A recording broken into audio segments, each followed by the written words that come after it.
हर हर महादेव। जय माँ काली। ये वीडियो उन बच्चों के लिए है जो भक्ति के रास्ते पर आना तो चाहते हैं लेकिन मेहनत करने से डरते हैं। क्यों? क्योंकि उनके पास समय नहीं होता।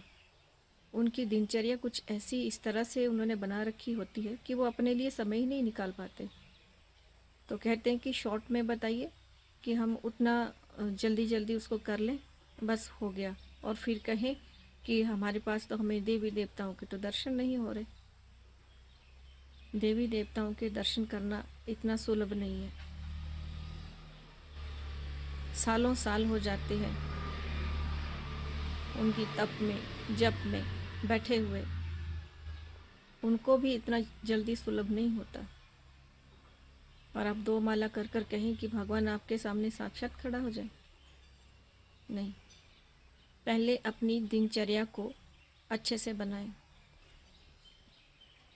आपको इतना समझ लेना चाहिए कि अगर आप भक्ति के रास्ते पे हो तो कि आपका जीवन एक नियमबद्ध होना चाहिए।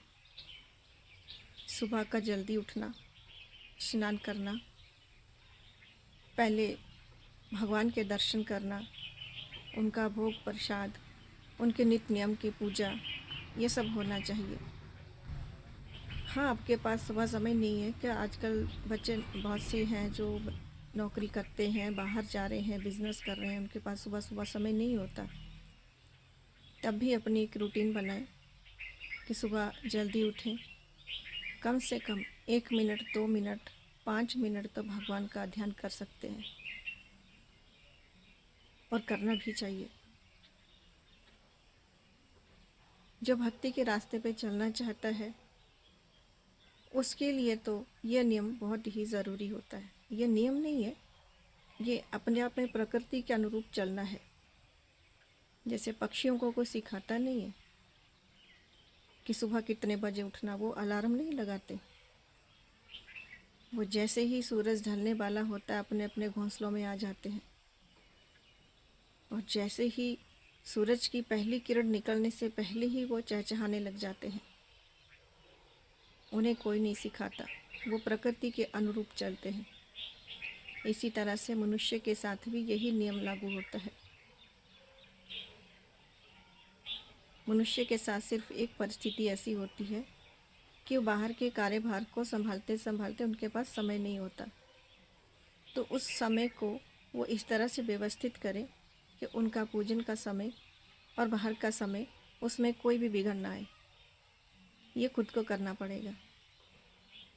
अगर उनके कोई गुरु हैं तो गुरु के पास जाएं, उनसे एक सही ढंग से जीने की कला सीखें।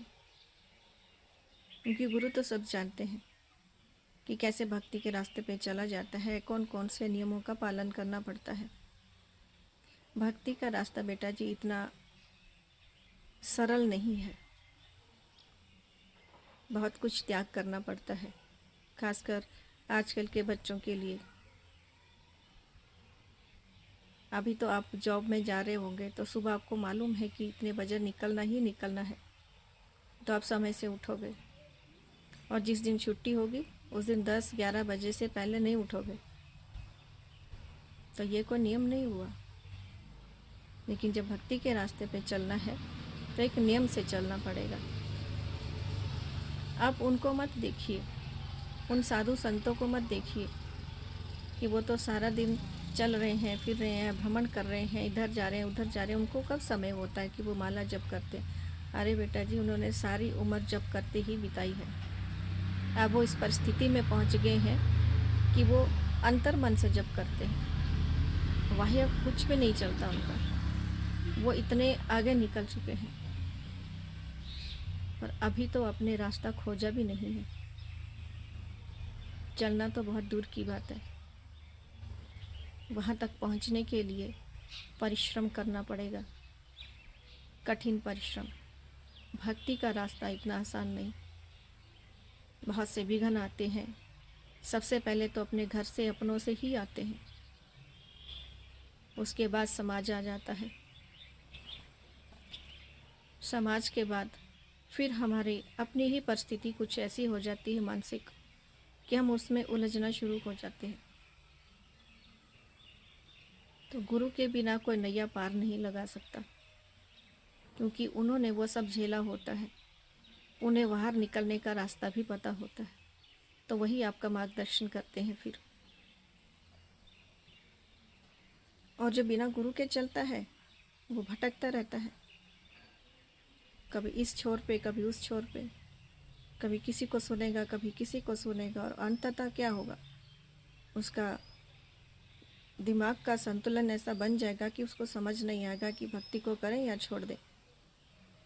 एक मन करेगा कि करते रहो, दूसरा मन कहेगा कि छोड़ दो, ये करें वो करें। इसी परिस्थिति में वो रह जाता है और इतना समय व्यर्थ कर देता है कि आगे चलकर उसको उसी समय का आभास होने लग जाता है कि मैंने कितना समय अपना ज़िंदगी का खो दिया। समय रहते गुरु धारण करें, गुरु से मार्गदर्शन लें, अपने इष्ट का ध्यान करें, राम नाम का ध्यान करें, सीताराम का ध्यान करें, हरे कृष्णा का ध्यान करें, गोविंदाय नमो नमः ध्यान करें। आपको सही मार्गदर्शन मिलेगा। और कुछ बच्चे ऐसे हैं जो आते हैं और सीधे ही एक ही बात करते हैं कि हमें साधना दो, हमें साधना बता दीजिए। क्या साधना इतना आसान है करना? आपके मन में जिनके प्रति भाव ही नहीं है, जिनके प्रति भक्ति ही नहीं है, आप उस देवता की साधना कैसे कर सकते हैं? फिर भी माना किसी गुरु ने उनको गुरु मंत्र दे दिया और साधना बता दी और करने लग जाए, और फिर उसके बाद जो उसके जीवन में भूचाल आता है उसको कौन देखेगा? फिर कहेंगे कि साधना गलत थी, गुरु ने गलत बताई। नहीं, गुरु कभी आपको गलत मार्ग नहीं देगा। हो सकता कि आपकी ज़िद पे आपको दे दिया हो, आपके अच्छे के लिए देखते हुए उन्होंने दे दिया हो, लेकिन आपके मन में उनके प्रति भाव ही नहीं है, उस इष्ट के प्रति, उस देवता के प्रति भाव ही नहीं है, और ज़बरदस्ती आप उस साधना में बैठे हो, तो वो जो भी देवी या देवता होगा वो आपकी परीक्षा लेना शुरू कर देगा, और इतनी भयंकर परीक्षा लेगा, ना तो आप रो सकोगे ना तो सो सकोगे। इसलिए इन चीज़ों को करने से पहले सोच विचार करें। आपका मन भक्ति में है और भक्ति में रमा है, तब आप साधना करने लायक हो। और यूं ही किसी को देखकर आकर्षित हो रहे हो कि उसने साधना करी, उसके पास शक्ति है, तो मैं भी कर लूँ, मैं भी इसके जैसा बन जाऊँ, मेरा भी मान सम्मान होगा या मुझे भी लोग जानेंगे। नहीं, जिसने अगर इतना किया है तो अपने भक्ति के दम पर किया है, गुरुओं के सानिध्य में किया है, तभी वो वहाँ जाकर बैठा है। अगर आपको ये सब करना है तो पहले अपना इष्ट का ध्यान करना सीखें, अपने कुल देवी देवताओं का ध्यान करना सीखें, उनके प्रति आस्था भक्ति जगाएं, अपने गुरुओं के प्रति आस्था जगाएं, उनकी सेवा करें, तब जाकर साधना के मार्ग पर उतरें। निश्चित ही आपको सफलता मिलेगी। किसी के सुनकर देखकर ये सब कदम ना उठाएं कि आपको फिर बाद में पछताना पड़े और आप आधा अधूरा छोड़कर फिर भाग खड़े हो जाते हैं। उससे गुरु को तो दोष लगेगा ही लगेगा, दूसरा आपका भाग्य भी खराब होता है। बल्कि गुरु ने तो आपको दे दिया, लेकिन आप उसको संभाल नहीं पाए। इसलिए पहले अपने आप को साध ले, फिर साधना में उतरे। अधिक जानकारी के लिए नीचे नंबर भी दिया होगा और मेल आईडी भी दी होगी। हर हर महादेव, जय माँ काली।